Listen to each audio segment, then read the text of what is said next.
Are you a current or future physician assistant wanting to learn more about finances? Then join me on this journey to become a PA the FI way. Hi, my name is Kat, and I'm a practicing certified physician assistant who will be your host. It took me 5 years after I started practicing medicine as a PA to thoroughly dive into my personal finances after I discovered the concept of financial independence. I want to use what I have learned to help you avoid some of the financial mistakes that I have made while sharing some of the financial wins that I have had along the way. Join me as we discuss financial strategies to guide you to becoming a physician assistant on the way to financial independence.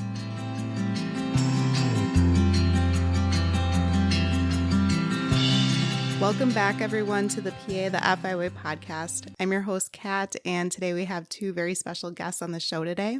And I'm really looking forward to the conversation on this episode. We're going to talk about a lot of different things like paying off debt and real estate investing and different investment strategies. And on today's show, we have Nicole, who is one of my colleagues that I met through work and is now a friend, and then her husband, Anthony. So welcome to the show, guys.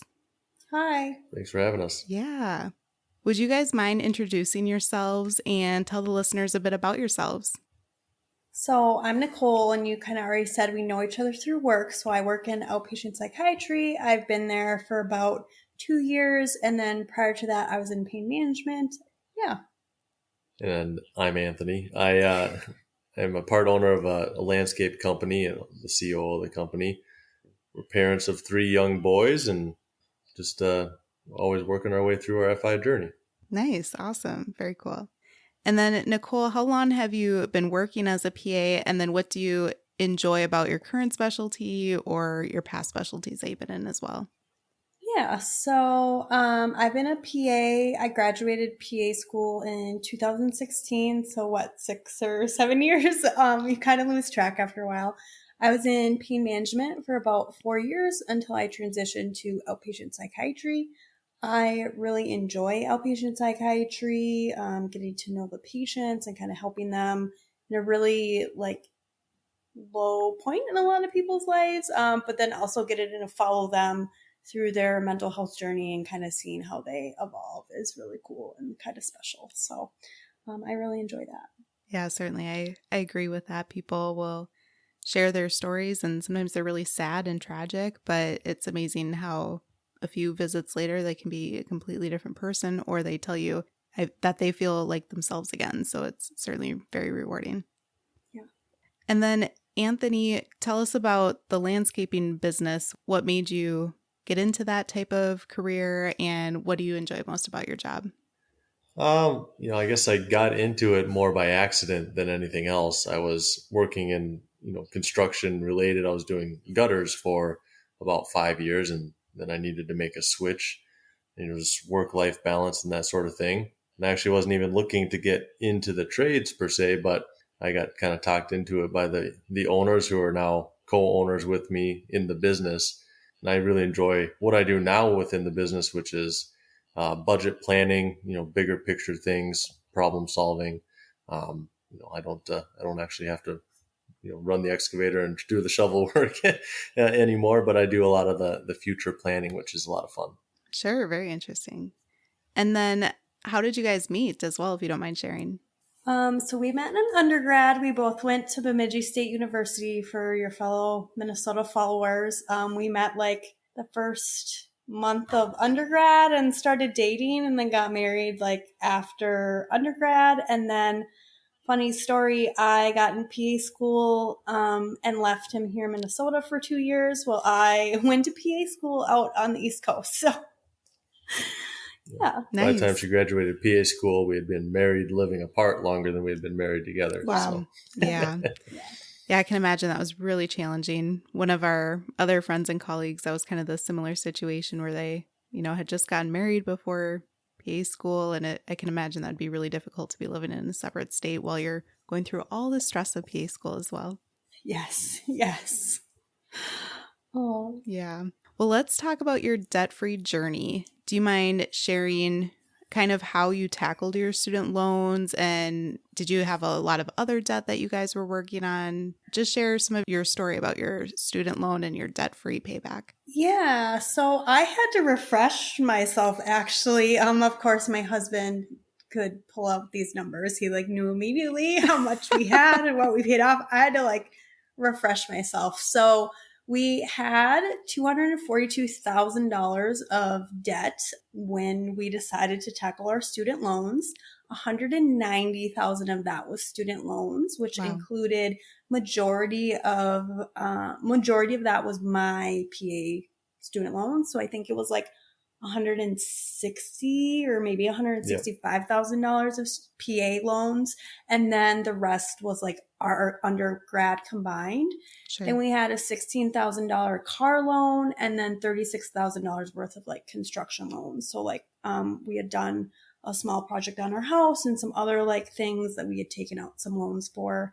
And I think our turning point is when we kind of decided to start our family, which was summer or fall of 2017. We started, planning our family and trying to get pregnant. And we just kind of realized that despite making really good money for our area, a lot of that was going to our debt every month. And so we kind of decided hey, we're going to want to pay some of this off. When I was going to be on maternity leave, I wasn't going to be getting paid because I worked for a small private practice at the time, which didn't qualify really for FMLA or anything. So, we were kind of saving up for that. And so we kind of buckled down at that time and didn't take on any more debt for projects we were finishing up around the house. And we saved for my maternity leave, but we weren't really paying off debt at that time. And then once our first son was born, Harrison, in the summer of 2018, we started to get really serious about our debt-free journey, paying our student loans off, with the caveat being that we also bought our first rental actually when our son was just 10 days old and I was on maternity leave. Wow. So I distinctly remember standing in the rental with this newborn, and you have no idea what to do with a newborn, and thinking oh my gosh, what are we doing? But okay, we're doing this. And it ended up being okay, but would I recommend it? Probably not. We ended up using the snowball method. So we just tackled smallest to largest debt. Every week we would meet and reconcile our budget. And we were very serious about paying off our debt once we decided to do it. And we ended up paying everything off in 2 years and 8 months and became debt free March of 2021. Wow, So congrats. we were sending $7,000-$8,000 a month to debt for quite a while. So, but we did it. We're done. We're debt free. Super exciting. I love hearing other stories of large debt payoffs. I think it's amazing. It's totally doable. I think we definitely have some things helping us. We live in a very low cost of living area, and we both make 6 figures or more. So I think that was really helpful. We did live in a smaller house at that time. So our housing budget at that period of time was just minuscule compared to our income. Sure. So that was very helpful. But yeah, I mean, we just tackled down. We literally did nothing. We didn't go anywhere. We didn't do much. But we got it done. So yeah, do you have anything else to add about that time in our lives?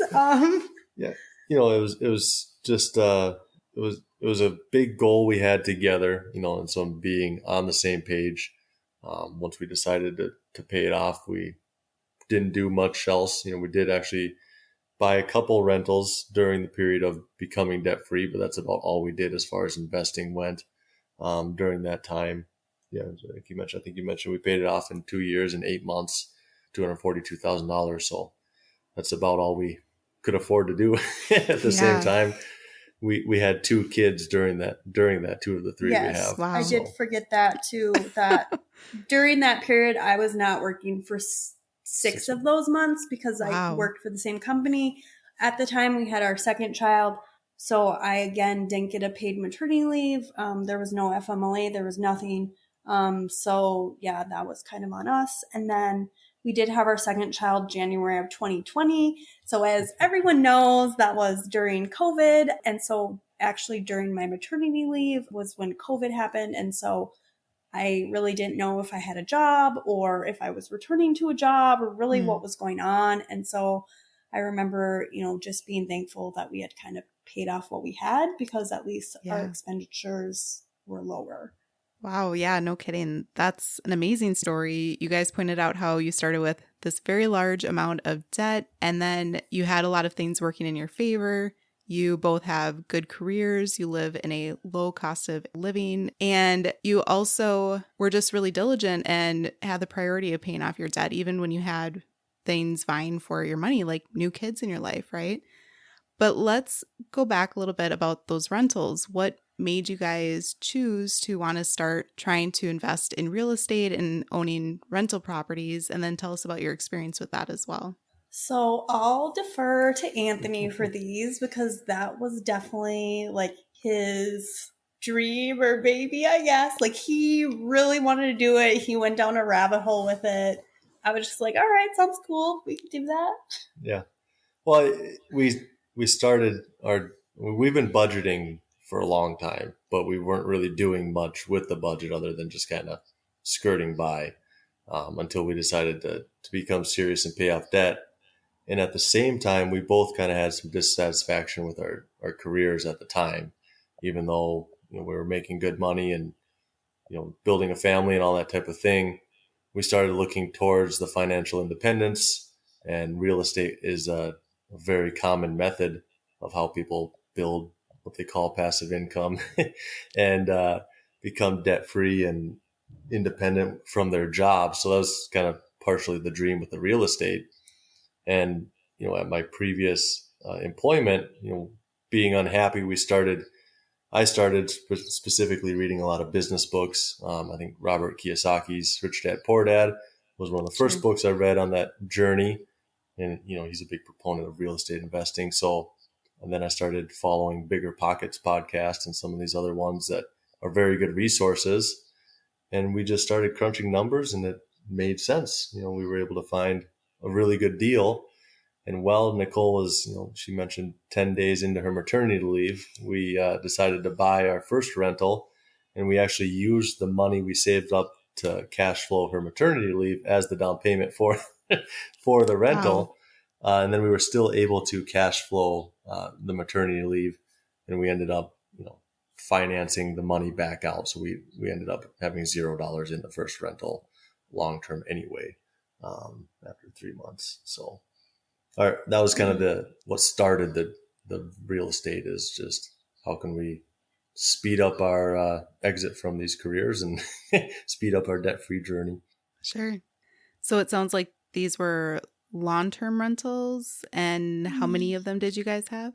So we bought a single family home first. It was a 2-bedroom, 1-bath house, and that rented fairly easily and well. And then we bought a triplex in Brainerd as well. And that needed some renovations, and it was more like what they call a Class C property. That deal was off market, so it was a pretty good deal as far as purchase price. It already had renters in it. The reason we started moving away from them is during COVID, when they had the eviction moratorium in that triplex specifically, one of our renters moved 4 other people into his 1-bedroom apartment, and they were breaking windows and doors and having drunken fights in public spaces. And we contacted our lawyer, and there was nothing you could do as far as evicting during those circumstances. And so that's kind of what made us lead to get rid of that one. It was just in a neighborhood that wasn't going the right direction for what we saw long-term owning it. And then we had it down to the one rental, and we decided to sell that once the long-term renter we had there moved out, and we'd use that money from those rentals to buy into a business. So we kind of switched our investing strategy at that point. So in total, we had 4 units through 2 buildings. Okay. Very interesting. Yeah. So since you guys have sold those properties, are you currently holding off on real estate for now, or are you looking for other properties or things like that in the future? We're open to it if the right deal comes along. And so our realtor, who's also a friend who also invests in real estate and all types of stuff, often brings Anthony deals all the time and is trying to get us kind of back into it. And we always tell him, like, when the right deal comes along, we will be right there. But Sure. we're looking more for like large apartment complexes, probably like partnering with someone on a deal, not necessarily single family homes or even multifamily homes, just because like right now our time is, very valuable with our kids and, where we live.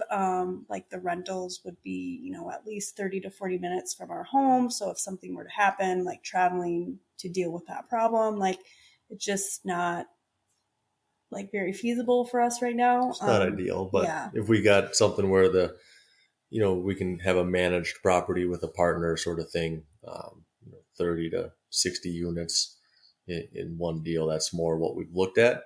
And we have written some offers on buildings like that. They just, they're very expensive right now. So we Sure. haven't won those offers. Wow, yeah. Well, I wish you guys the best of luck with your next step of your real estate investing journey if you do continue in the future. That sounds very interesting for sure. And then you guys mentioned buying into a business. It sounds like that was part of your current investing strategy. Do you mind sharing what prompted you guys to make that decision, how that came along, and how it's going? Yeah, so I will again defer to Anthony for most of that because it's actually investment into the business that he was working at / now currently owns part of. Yeah, so Cool. it's the landscaping business that I worked at for about 3 years before I decided to approach the owners. It's the business itself kind of reflects some of our own values, as far as core values go for how we run the business, as well as the business itself was debt free, so it's not in any way a distressed asset or anything like that. So Wow. when we approached buying into the business, due to my role within the company as the COO, I already had a lot of control over the budget of the business, the future growth, the planning, all that type of thing. So it just made sense for me to be in at the ownership level as well. But being that it's a debt-free business, it's been around for about 22 years. Valuation is, quite high. So it's one of those deals. It's more like a contract for deed, if you compare it to a Okay. real estate, where we put in a down payment and then actually through profits of the business will pay itself off over a period of 5 to 7 years, and then the ownership will be fully vested. So that's one of the businesses we've actually pulled the trigger on, but we have written offers on other businesses and continue to explore those with a few other friends and investor experts. Laundromat was one of those businesses we've written an offer on, still sitting out there. He hasn't sold it yet. Some of these other ones, they can be a little abstract, a horse barn building business and type different things that could be fun to explore. And that's where more my passion lies now, is putting in systems in a business and budgeting and finding the right people to run it. Yeah, that's awesome. I think that it's really cool that you guys are trying to be creative with how to invest your money, and clearly you're very entrepreneurial, and it's not always all about investing in the market. That's a great way to build wealth, and it's easy and accessible for people to do. But when you do invest in small businesses or create your own business or things like that, that can often be a large and quick way to build wealth too. So I think that's wonderful that you guys are doing that. Yeah, and we do invest in the market. We both have 401ks within our businesses that we max out, HSA plans that we invest that money with. We have a brokerage account through Vanguard separately as well. So we do some of the more traditional things as well as some of the less traditional things, and looking for small businesses and real estate deals. Very cool. And then how do you guys work on setting your financial goals as a team or any other goals that you guys have as a couple? Yeah, so during our debt-free journey, we both, were listening to a lot of podcasts and audiobooks. And so we kind of were very big into like setting goals and like, figuring out how we can like optimize like, what drives us as people. And we're both very like goal driven, as in like, I really liked seeing that number go down, having that visual, like to see how you're improving. Like we literally had our debt number on our fridge. Like people who came to our house could see that, and like we'd fill in like, okay, we paid off like this much. Like, and to me, that was so helpful. And so after our debt free journey, we definitely continued that. We kind of did what we call like quarterly like getaways or offsites, Anthony would call them, because in his work they do offsites. So we would do that once a quarter, and we would like check in on our yearly goals, because every year you would set like, okay, a personal goal, I'm gonna read, I don't know, 50 books or something. And so at those quarterly like getaways, we would check in on those things, and I think it helped us really like move forward with those goals. This year in 2022, we did not do that because of my maternity leave. So I was on leave from April until July. And so with it being like in the middle of the year and then at the beginning of the year, me being pregnant, we just like didn't really go anywhere. And so I know we both kind of felt like a little disjointed, like we don't really have a plan or really know what we're doing. And so we definitely plan on getting back into that, because I think it's helpful for us like as a couple, and just staying on track with like our goals. Yeah, so when we were paying off debt, we'd look ahead with our budget and try to picture how much debt we'd pay off by the end of the year and put that number out as a goal, and then track it, like she said, on the side of a refrigerator.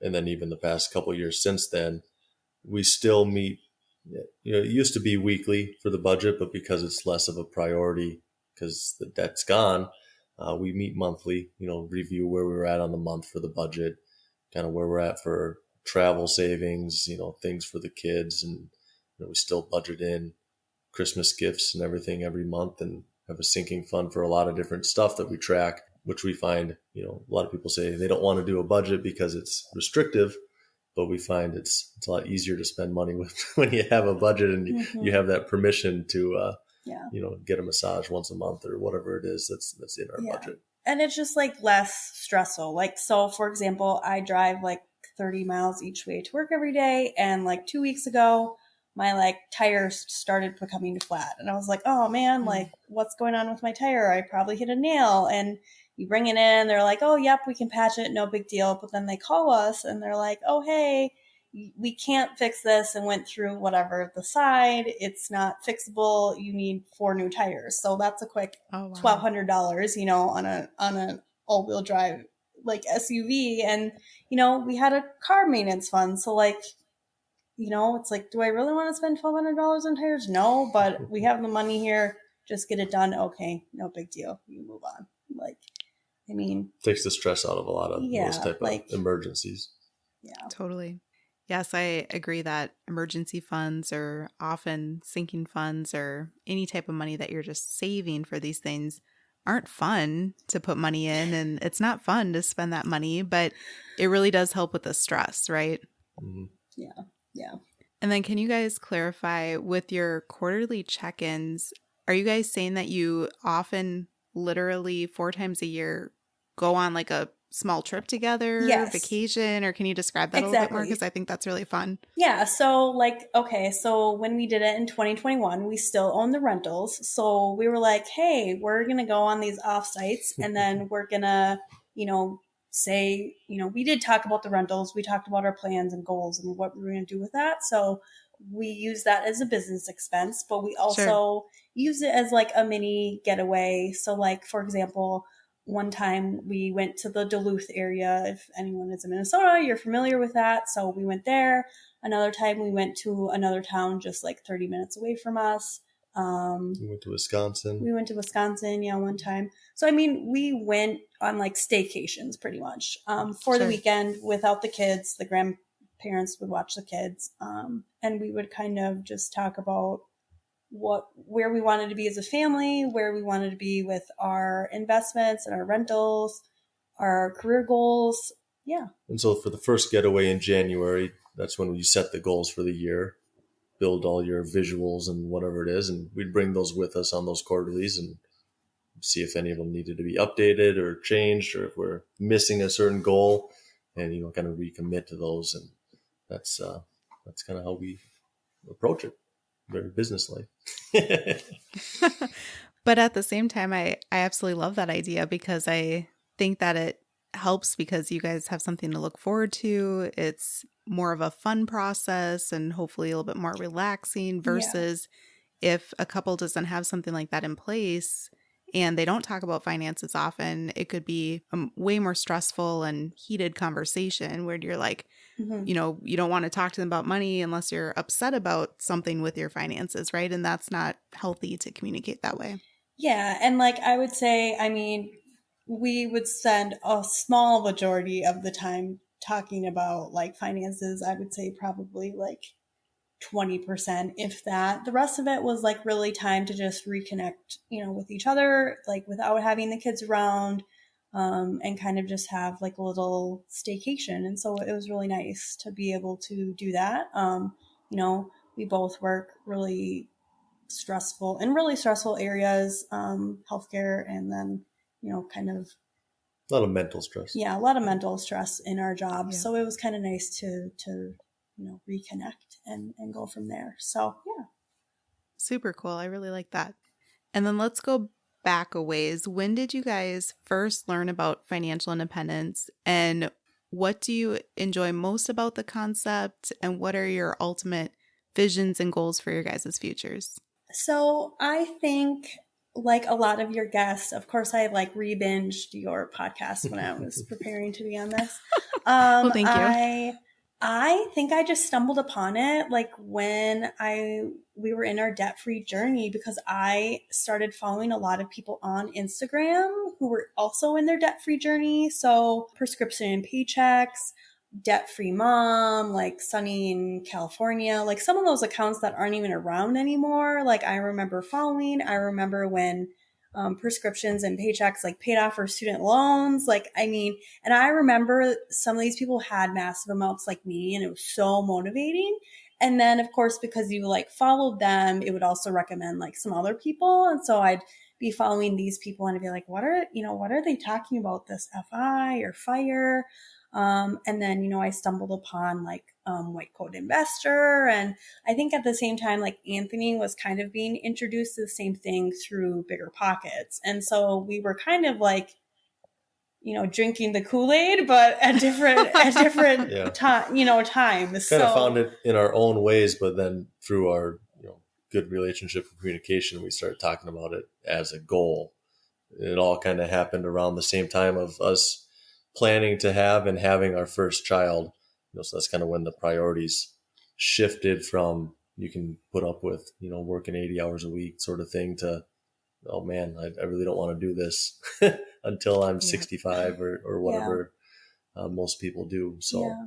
I mean, I think that having our first child was definitely a big catalyst for Anthony to look at his career and change it, because up until that point, he was working like 60 to 8 hours a week. And, that's okay. Like that was fine to me, like when it was just him and I. But then when you add kids into it, and like I had a bad day or a stressful day, and like I don't want to be the only one at home, like having to prep dinner or pick up the kid or, those types of things. I was like, for me, this isn't sustainable. Like I need to know I can count on you. Like if the kid is, if they call and, our child needs to be picked up, like I can't be, canceling my patients all the time, or, those types of things. Yeah. Luckily, since my change in careers, I've been able to reverse it, and my schedule's a lot more flexible. Yeah. So normally I'm the one to stay home or pick up the kids and take them to doctor's appointments, which is great.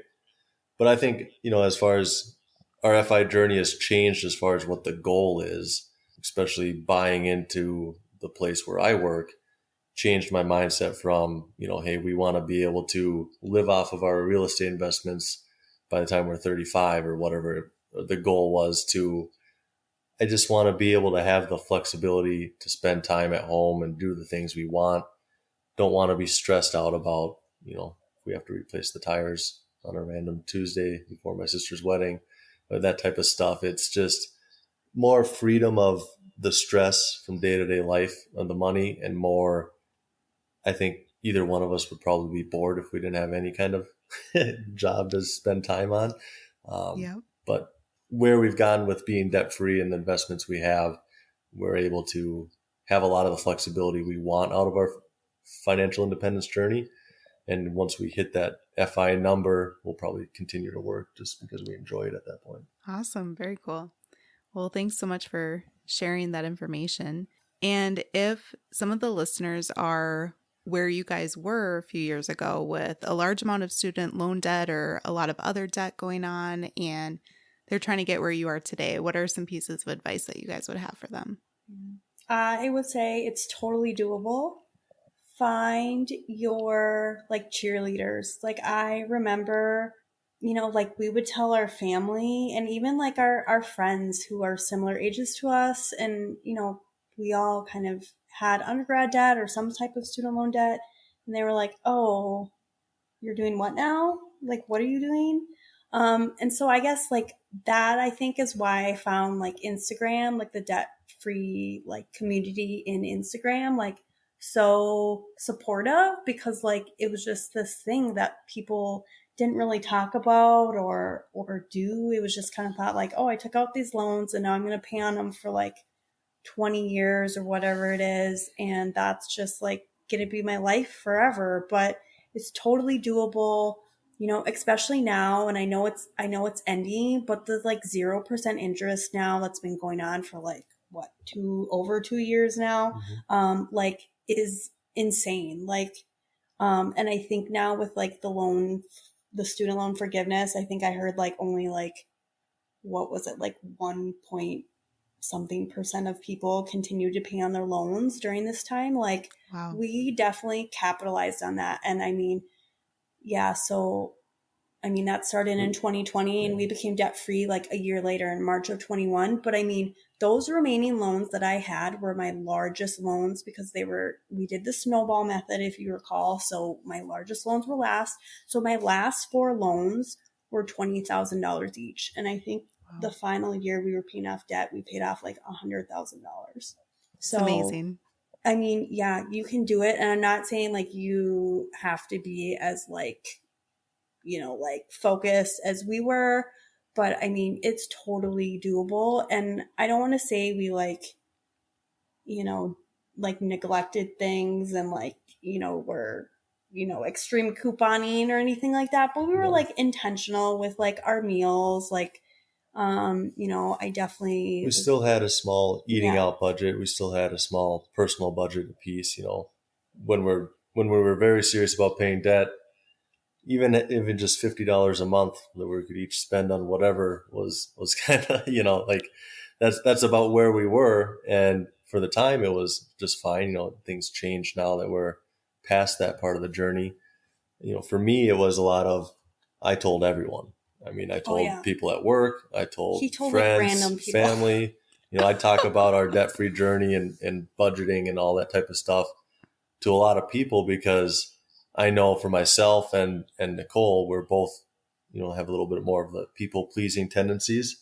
And I felt like when people would ask me how it's going, if it wasn't, if I didn't uphold to what I told them I'd be doing, that I would be letting them down, even though they probably couldn't care less whether or not I became debt free. It was just more of a mental game. The more people I told, the more motivated I was to get it done, so I could tell them we did it. So that was something that helped me a lot. And whether it's, you get on a schedule. When we first started our debt-free journey, some of our small loans were, $400 or $500 on 0% interest for, we bought stone for the front of the house, that type of thing. And then we worked our way up to the $20,000 student loans. It was, at the beginning, I think when we first put it on paper, it was going to take about 5 years to pay off the debt. But life changes. You become more committed once you start seeing the small wins, which is why we went with the snowball method. And then obviously, salaries increase over time the more you put it into work and that sort of thing. So things just speed up over time. So it went from 5 years to 2 years and 8 months for us. So I say if it's looking too long or too daunting to start, at least just start, especially if you got student loans and they're 0% interest right now, still make some payments because it's going to make a difference in the long run. Yeah. Well, I think your guys' story is absolutely wonderful, and it's only been a few short years of your guys' wealth building journey and debt payoff journey. So I'm really excited to see what the future holds for both of you down the road. And thank you so much for joining me on the show today. I think that the listeners will find the information super valuable and informative. If they have any questions or want to connect with you guys, is there a way that you would like them to reach out at all? Yeah, so I am on Instagram. I'm not like super active and posty, but I am there. So my Instagram handle is just nmcole1013, and they could like DM me or just reach out to me there. All right. Well, thank you both so much again. I really think it was a wonderful conversation, and I appreciate you guys taking the time. Yeah, thanks. Thank you.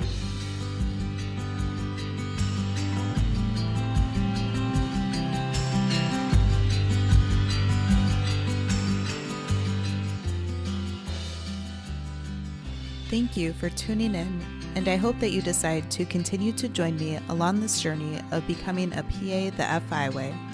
Please take a moment to press the subscribe button on the platform that you are listening to this on, but more importantly, consider sharing with another current or future PA that could benefit from the information that we reviewed in this episode. Take care and have a great rest of your day. Until next time,